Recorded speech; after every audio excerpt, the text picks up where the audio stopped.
hurling quarterfinals, emphatically won by Clare for over a half an hour of the second half because of the stoppages and so on there, the extra time. They had the extra man, and that was so important for them. And Clare will now move on to the semi-finals of the All-Ireland Championship yet again. Brendan, no doubt about Clare's worthiness as victors here. And this is the final score. It is Clare 2 goals and 28 points. Wexford 1 goal and 19. Yeah, there's no doubt, Chair. Look, for Keith Rossiter down there, he'll be delighted. He'll have something to build on. They've had a good year, got to an All-Ireland quarter-final. And the young players that we've seen here have gotten huge experience and huge confidence, I would say, in the way they performed on the big stage. But for Clare, Judgment Day is coming, and it's coming in Croke Park when they play Kilkenny. And they've job done here, but their eyes will be faced towards the Cats now in a couple of weeks' time. That's when it really, really counts for Clare. It certainly does that. Clare goals today from Shane O'Donnell and from Ian Galvin in front of a crowd of 30,509. And so they prevail and they move on, and they will be dangerous, you may be certain. Thank you very much to Ger and to Brendan. Anthony, obviously a happy Clare man, given that you're through to another meeting with the Cats in an All-Ireland semi-final. But how much did the Rory O'Connor red card play in that win, do you think? Well, you never really know in hurling games, I suppose, Joanna. I would have felt it was the stage in the first half we should have put significant difference in the score. We didn't. He was, in a big way, responsible for bringing Wexford back right into the game. And then the red was a huge blow because, as you said to us at half-time, wasn't just going down to 14. It was one of your very best players. Possibly at that stage, their best player in the field going off. And that made it easier. We're behind the Clare end, and it was easy for David Ryan, John Conlon.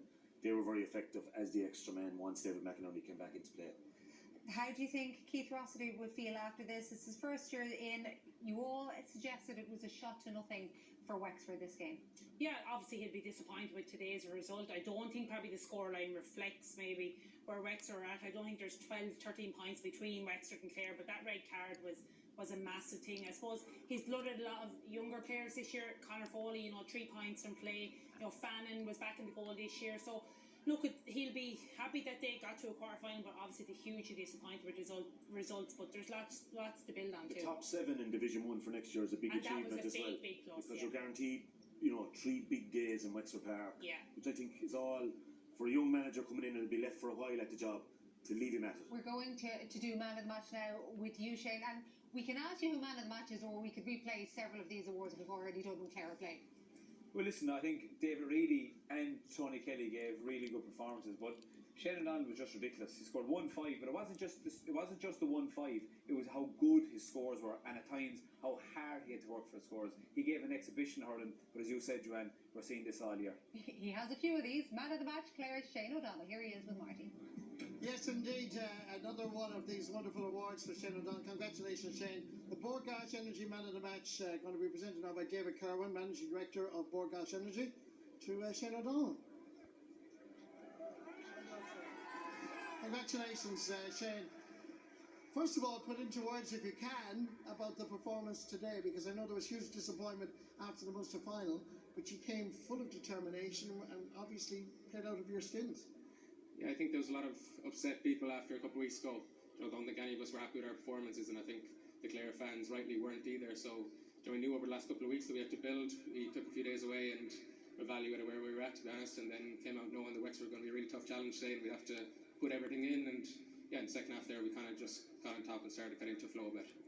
It shows a lot of character to bounce back once, because after losing to Limerick and Cusack Park, you come back and beat Cork and Páirc Uí Chaoimh, and you've done it again today. You're back on the winning trail. Yeah, well, we know what character is in that team, and Brian would have said that over the last couple of weeks. He knows what's in these players, so just sometimes we don't get it out of ourselves, but we know it's there. So, John, you're not looking for it in these weeks when you have a tough game like Limerick or the first game you referred to. So we knew it was there. We just had to come out and do what we could today. Do you feel that an All-Ireland semi-final is justifiable for the talent that you have to be there again for the 3rd year in a row? Yeah, it's 3 years in a row, but at the same time, it's just another match. It's a match against Kilkenny, and we've had a couple of them in the last few years that maybe haven't gone our way, obviously, but we're going to treat it like any other match, build over the next couple of weeks, like we did for the last couple of weeks. And yeah, we'll have one site for next game, and just looking forward to that now. A goal and 4 points today, but my word, Shane, the goal was special. Can you remember anything about it?